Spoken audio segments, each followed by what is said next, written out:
Eureka! And welcome to We Are Not Alive. I think you mean We Are Venom, guys. We are Venom. We are Venom! We're gonna need to work on that. Here's the thing about going to need to work on that. Have you ever watched a trilogy of movies that felt like they were a beautiful thing trying to be born and never quite arriving? Yeah. That, I think, is the way that I would describe the Venom Trilogy from the ill-fated Sony Morbiverse. The Spunk. The Sony Pictures universe of Marvel characters, which is still the funniest acronym of all time. Is that what they call it?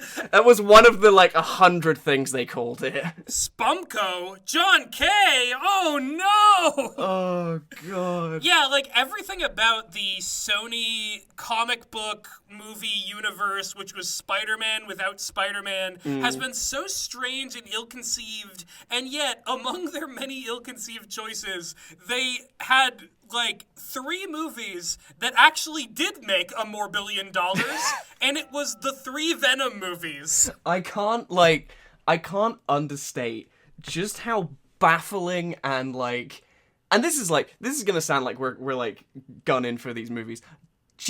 Full disclosure, audience. We kind of like these. They're not good, but we kind of like them. They're a little nice with it. But the fact that we have a trilogy of Venom movies, and not once... No Spider-Man. Not once is there ever any reference to Spider-Man. Not once does he appear, apart from that weird, post-credits in the second one. They even in Venom The Last Dance, they even reshoot the post-credits from Spider-Man No Way Home, one of the worst movies of all time. Yes, I said it. Immediately, Venom and Eddie get taken back home, and quite rightly so, come out with what maybe the second best line in this entire movie, where Venom says, "I'm done with this multiverse shit. Me too, King, me too." Even before the multiverse stuff, you have Eddie Brock in the bar in the MCU universe talking about, Thanos. It's aliens don't like stones. They like eating brains. And he's, drunk. Like eating brains. And what I took that at, and it's such a, it's such an indicator of the weird tonal space that these movies dance in, is that this makes me think that maybe Eddie Brock offered Venom a certain kind of stone and Venom didn't get it, and now Eddie's salty about that. Literally anyone who is still in denial about Eddie and Venom being a gay power couple has not been paying attention. You know what this is, right? Okay, I've realized these are so weird, right? It's not just me, right? These are so fucking weird. In a way that is so, not even... It's in a way that's so almost innocently accidental. It's just... This one is maybe the weirdest of the 3. For my money, this one's the weird one. You know what it is? It's because it does feel accidental, because the first one is a re-edit of a re-edit, barely holding itself together because Tom Hardy just decided to do the most endearing, weirdest dude performance, and also voice the sweatiest, weirdest who man. Possesses that guy. Yeah, the sweatiest, weirdest man. And then the sequel, sort of takes that and runs with it, makes it this kind of buddy cop movie where it kind of confirms that they are a couple with the whole, I'm coming out of the Eddie closet. Well, it's a hybrid. It's a buddy cop and a rom-com, almost. Yeah, the second one kind of gets rid of the stapled-on heteronormative love interest. Don't get me wrong, that character is not a bad character, but that's what she was in the very first Venom movie. Yeah, Anne's great. But she's better in the second. I think everything about the first one... We've said this before, and I think this is kind of... As far as I've seen, at least, the consensus on the first 2 is that, the first one is weird, but it's kind of fine, and then the second one is all the stuff that's enjoyable about the first one dialed up. This one is... I don't know, this one is something else. If I may, Venom: The Last Dance feels like it is partially trying to become Eddie Brock is afraid, Bo is afraid, and then the other half of it is this Annihilation / Arrival style, scientists working in a lab, making contact with aliens thing. SCP Foundation looking ass. Yeah, and then it's also like A road trip movie. It's so many fucking things. okay, I think, like, if I'm to look at this from, like, a marketing perspective, I think with the sequel, they're like, okay, this will be the Carnage one, and we'll develop Carnage because that's the, like, second most popular symbiote. It makes sense for that to be the villain of the sequel. We can make that the, like, fulcrum of how we, like, pitch this and market this to the world, and then have, like, you know, the Eddie and Venom stuff be like a charming backdrop that's gonna make people remember it. But with this one, like, I think they just were like, what do we do? What is a Venom movie? Quick, give us, what are the characters from the Marvel lore that we have the licenses to? Quick, we have to use them so that the rights don't revert back to Disney.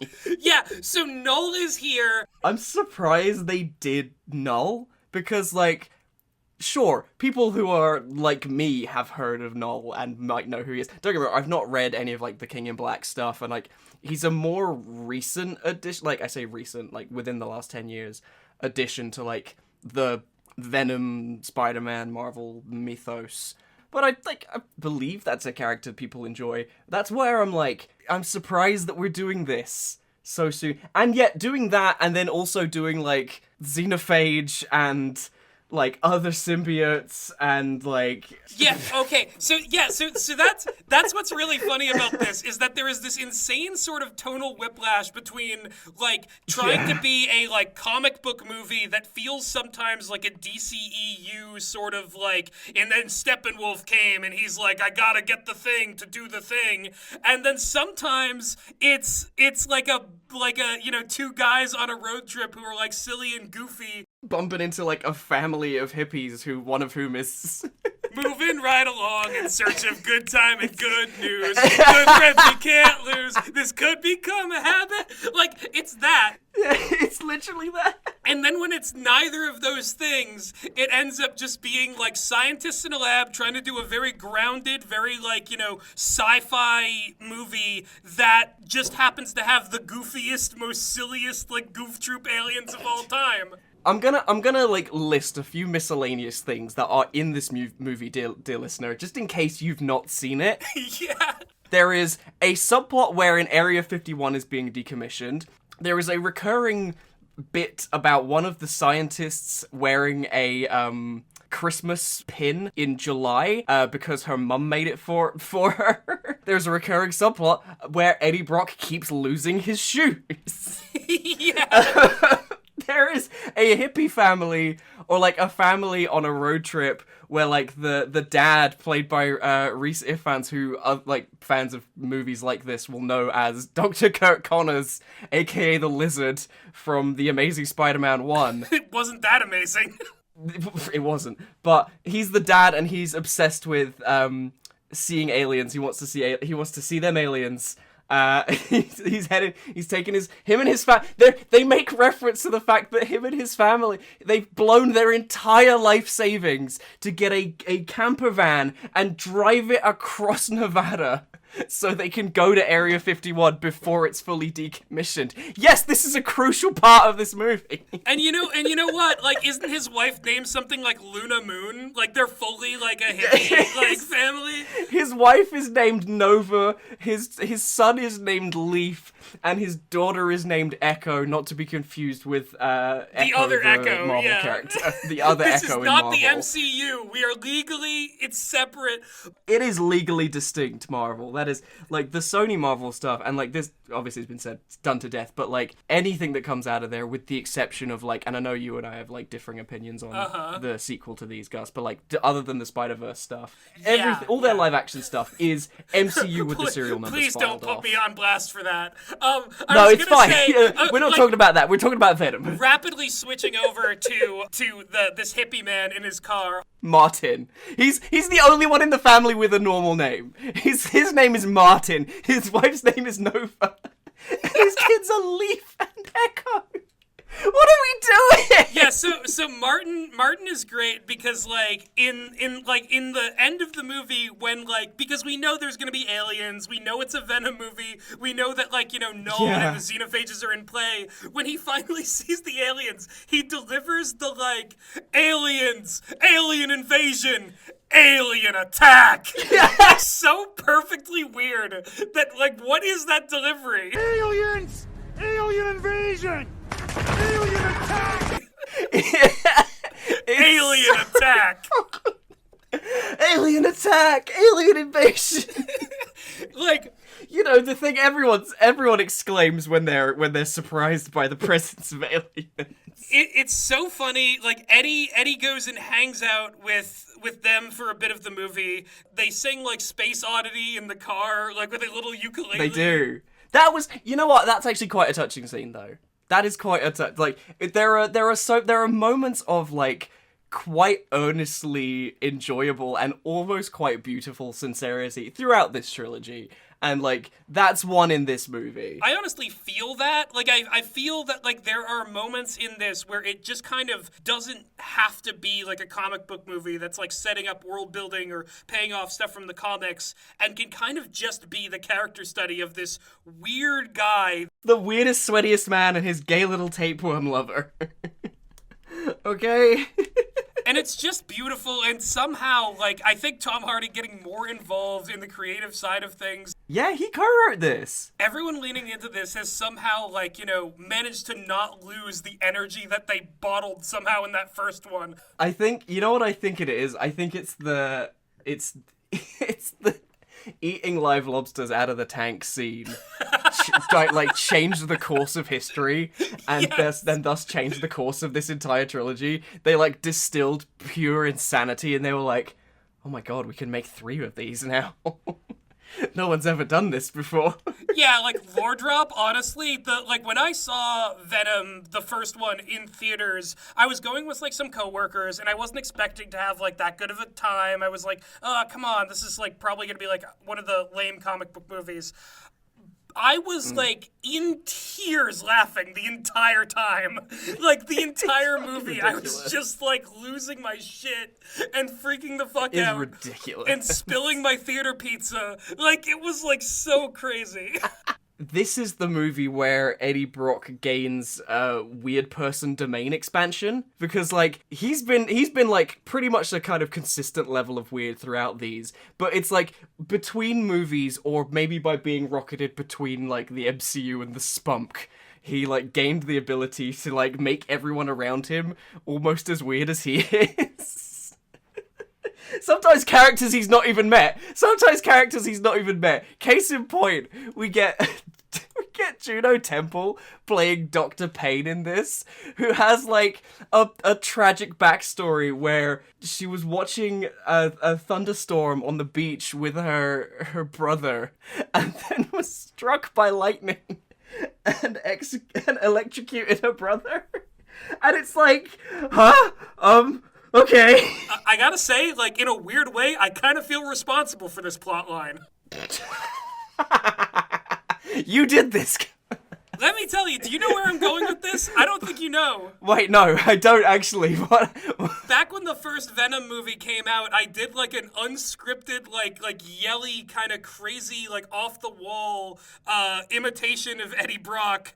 One of the things that I ended up talking about in that video was Jenny Slate's character got like killed off by the symbiote, and I'm like, I would rather have a woman in a lab coat with symbiote powers. I think that would be pretty cool. I think that would be something that I actually really like.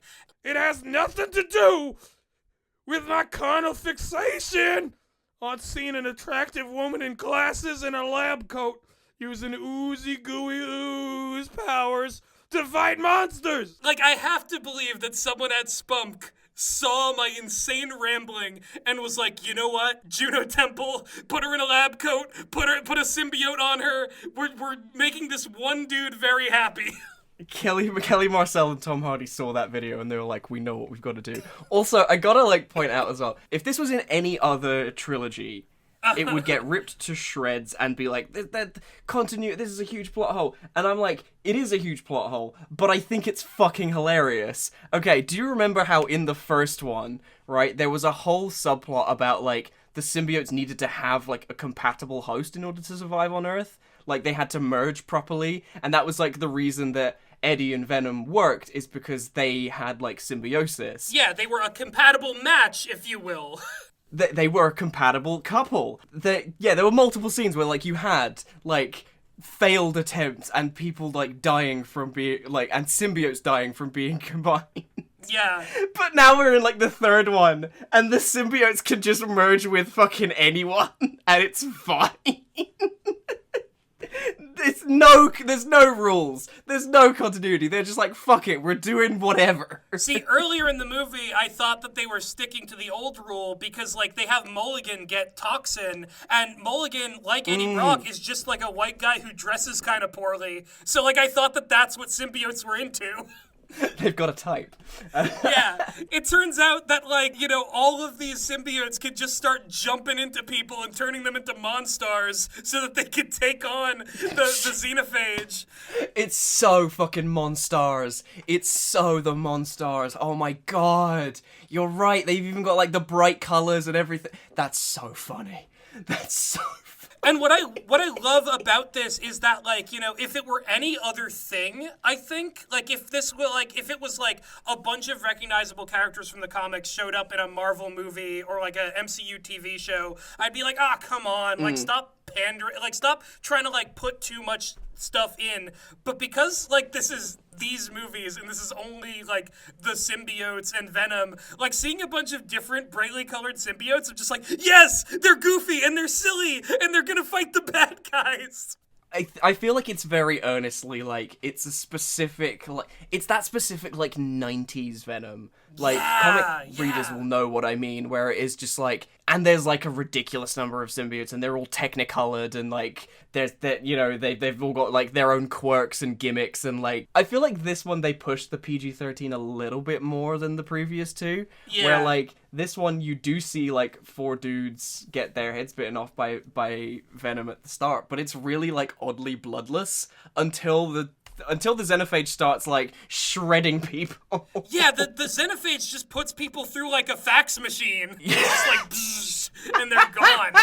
It does, yeah, they get, like, liquefied.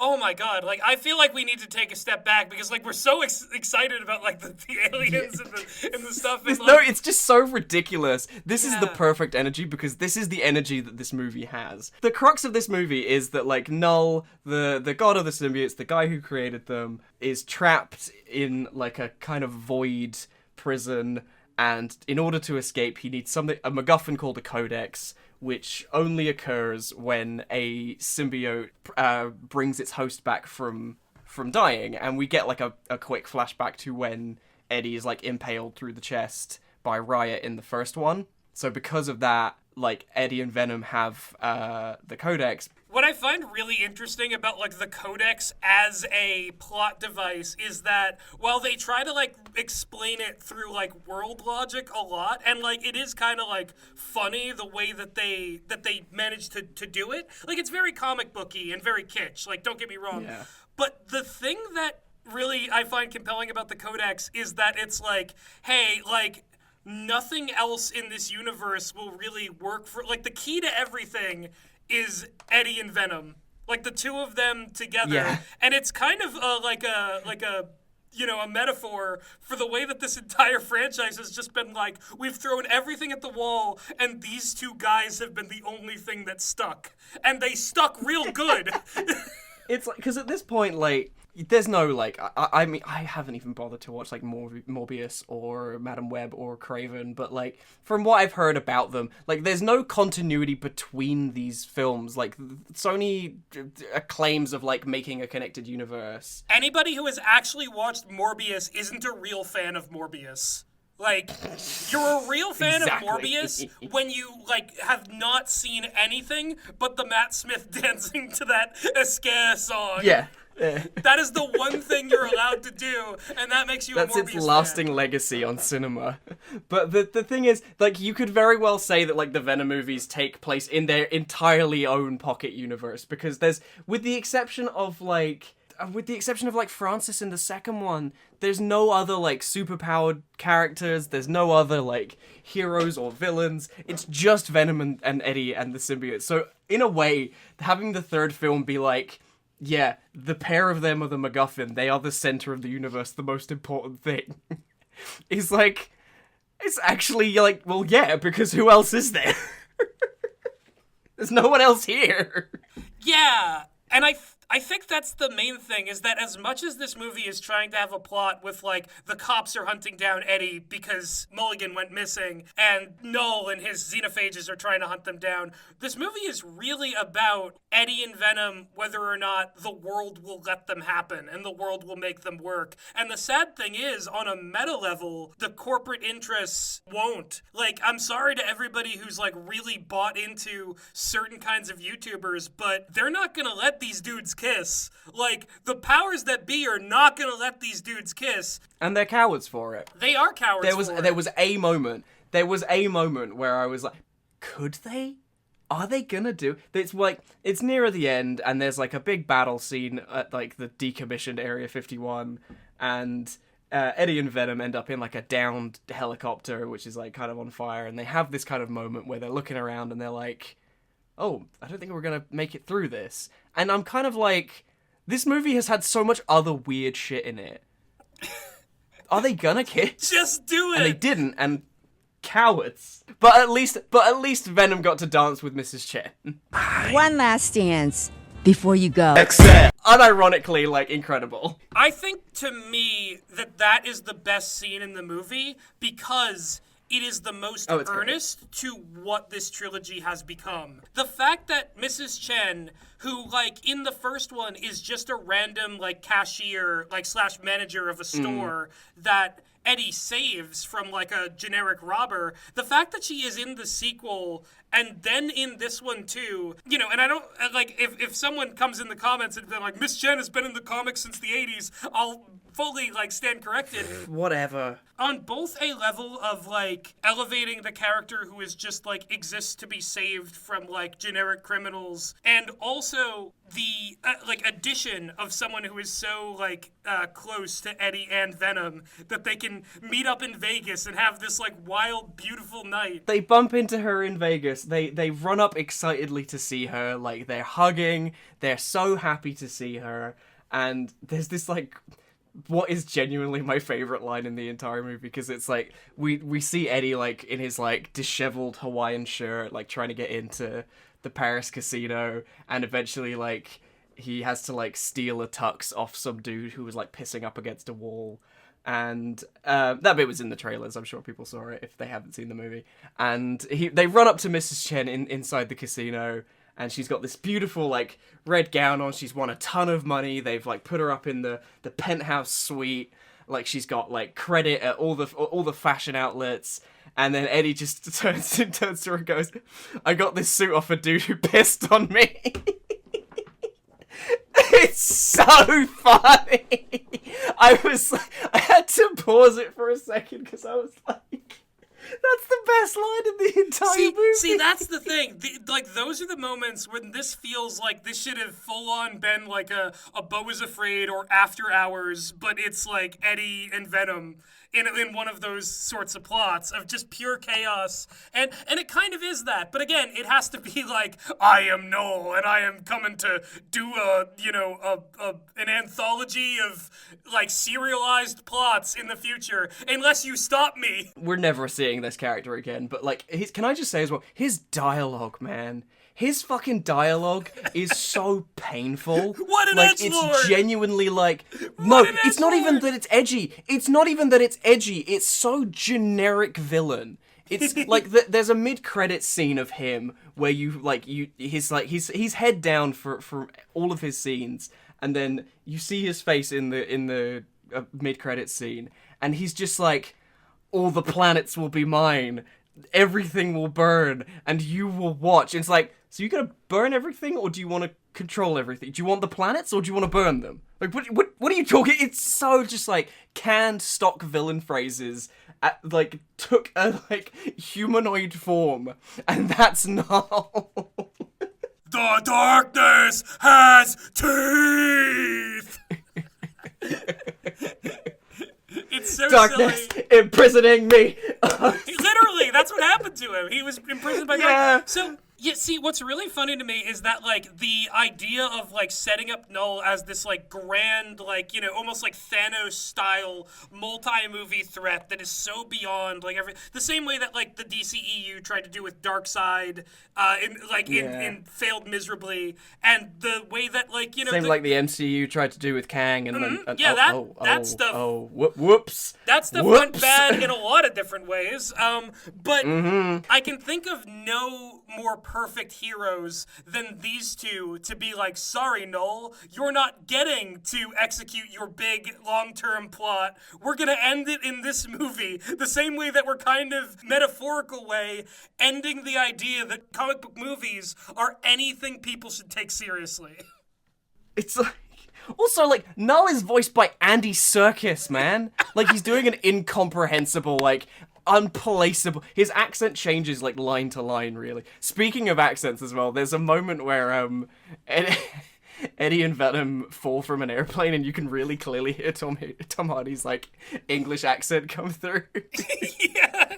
Like, it's just... This movie is, like, held together... I said this before we started recording, but this movie is, like, held together by, like... paper clips and duct tape and sheer fucking will. There's a moment in this movie during like the final battle where we're getting the the Monstars.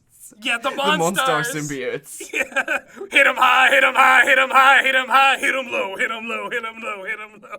Where minor side character Jim the security guard, who I think is in one scene earlier, is stabbed through the heart by one of the xenophage. And then the symbiote that fuses with him brings him back to life. So surely, by this movie's own logic, that would have created a second codex. There's a second codex, and no one addresses it. They don't do anything about it. It's so good. It's because Eddie and Venom are just built different. They're just like built different. These movies are built different. The way that they were the way they came to be. They certainly are.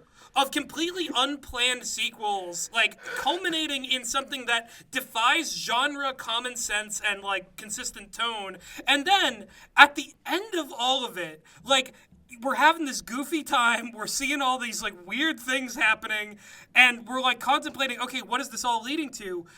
These rat bastards had the audacity to kill off Venom. Yeah, it's an upsetting end, honestly. I wouldn't say it's like, I wasn't weeping, but I was, and like, it's called The Last Dance. The tagline was till death do they part, the tagline to this movie was till death do they part. If you're still denying that these two are a couple, you need to pull your head out of the fucking sand and pay attention. The fact that, like, Eddie was in the car with the, like, you know, the family, and Venom's like, we could have had this life, and he's like, I know, buddy, it would have been great. And then when they're in Vegas, when they're, like, you know, reminiscing about stuff, Eddie looks at a married couple, like, with this, like, wistful, like, oh, will that ever be me, sort of thing.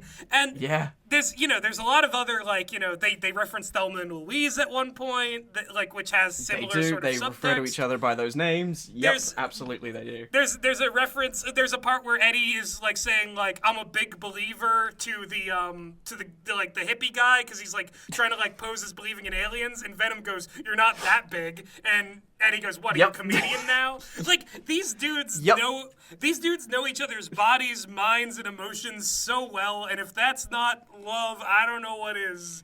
I don't know what to tell you. And like, and you know what? And you know what? For anyone who wants to get all like high and mighty comic book puritanical on there, in the comics, Eddie and Venom do impreg. So don't even come at us with like, oh, they made them gay for the movie. It's like, no. There's always been that subtext to these characters. So many different interpretations of Eddie and Venom have made the pair of them a couple. And like, one of the best things that this trilogy of movies did was play into that. I think the second one does it better than this one, personally, but I like that it's still a through line here. But also, like, it doesn't need to be done a ton more because of how well the second one does it. Yeah, I also do really I love when Venom is, he's like moving Eddie around and he's doing the arms things and like making stuff, because he mixes a cocktail in this movie, he made breakfast in the other movie, and he mixes the most atrocious Bloody Mary I've ever seen. Every time Tom Hardy in the Venom voice sings along to a song but like gets the like lyrics and like tempo all wrong as the actual song is playing is the funniest thing. Like when he's dancing with Mrs. Chen, he's like you can dance, you can dance. Yeah, they're listening to Dancing Queen. Yeah, but he's not getting the lyrics right. And then it seems the only song that he knows the lyrics to are Space Oddity, which at least he's got taste. Yeah, like he did that one pretty well. But then like the tequila moment where he's mixing the thing, he's just shouting tequila at random moments. He's just shouting tequila at random moments. Yeah. Yeah. So I think what's amazing about Tom Hardy making Eddie Brock so weird from the beginning is that it that weirdness translated over to Venom and only got more weird as this stuff going on, to the point that like Eddie's kind of he's neurotic but he's mellowed out a little bit, and Venom is the sort of adventurous, whimsical one, and I like that dynamic. Goofball. And I also, it speaks so much to the fact that, oh yeah, I can see why these two are a perfect match. I can see why they're, because Venom is just the symbiote version of Eddie with, some, Pretty much, though. The personality it's that line differences. from the first movie, though. It's that line from the first movie that I think, I don't think they meant for this when they initially included it, but I think, it's kind of set the tone for, and set the kind of the story arc, if you will, if you could loosely call it that, for the rest of these movies is, on my planet, I am also kind of a loser. And that's them. That's the pair of them throughout this whole thing. No, it's so true. And again, the fact that this, it is this kind of bittersweet, unfortunate thing where this movie does have to be the one where, Eddie and Venom can't really live happily ever after, and one of them has to die. I think that's really rough. Tom Hardy's not doing another one of these, so we gotta kill off one of them. Yeah. I think there could have been a version of this where, there is a happy ending, but then I think, I don't know, are people gonna really get mad because, the first one kind of ends like that? Yeah, are people just going to be like, oh, these are formulaic? I don't think anyone cares, though. I'll be real, other than the unfortunate implications of, kind of doing the bury your gaze trope, I think that this is the right ending for this trilogy. I think it felt right, in a way. It felt poetic to end it like this. The kind of, he wasn't meant for this place, and you weren't, you guys couldn't have existed together. It's sad, it's taboo, it's unfortunate, but that makes it more resonant in a weird way. That's fair. I know I'm not gonna refute that interpretation if that's what you took from it, because I'm you know what, fair enough. And also, I do want to say it's true that these guys were an anomaly, that the world wasn't ready for what these movies brought to the table. The literal fact that this one came out, we never knew what hit him. Yeah, the world never knew each time what was going to hit them, and then once it hit them, they were not aware of what it was. And literally, the fact that they did this, they ended it in such a tragic way, and this movie still did crazy at the box office and has huge demand for them to keep going on. It's I don't know if we'll ever get another one of these, but the fact that these movies, think we will. The fact we don't need another one. This is literally the last dance, but at the same time there is a beauty in that these were the little weird, barely functioning, neuroatypical comic book movie that could. Fuck, what else is there to say? Memories bring back the drinks, bring back memories, bring back you. That's Oh my god. Yeah, there is a heartfelt like Maroon 5 montage. I make reference to it in my Letterboxd review for this movie, but like there is a heartfelt like Maroon 5 montage where you see like all their high points from like the head to the one that we got. Head to the one that we got. Bring back memory, and the memory bring back you. And like it's oh my god, like if there was not a more like silly fuck ass like weirdly edited way to end such a confusing, bizarre but endearing franchise, it's a fuck ass montage for a fuck ass trilogy, and I mean that in every possible way. Yeah. Like, I don't even know if I can recommend this to people who even like superhero movies or just movies in general. It's so hard. I can. Go watch can? this movie. It's fucking ridiculous. It needs to be seen to be believed. Yes, yeah, and more than anything, like, it is already such a movie that has earned its audience and is so beloved for what it is that it's hard to even imagine, like, you know, thinking that we need to be the advocates for it. This succeeded. This got 2 sequels. It built a very unique take on a very storied character, and it did it all without Spider-Man. Like, how? Yeah, not once does he. Not what. Hey, this one's for every fucking 60 things you missed in the Venom: The Last Dance trailer or whatever. Suck it. Not once does he have the white Spider-Man symbol on his chest. Not once. And you know what? He's all the better for it. He's all the better for it, okay? Yeah, exactly. All 19 inches of Venom. And they're perfect. This movie's done some weird shit to us, buddy. Yeah, absolutely. It absolutely has. I think we'll have to leave it there. Thank you all for watching so much. And, yeah, like, subscribe, watch movies, enjoy movies. Here's to the ones that we got. Memories, bring back you.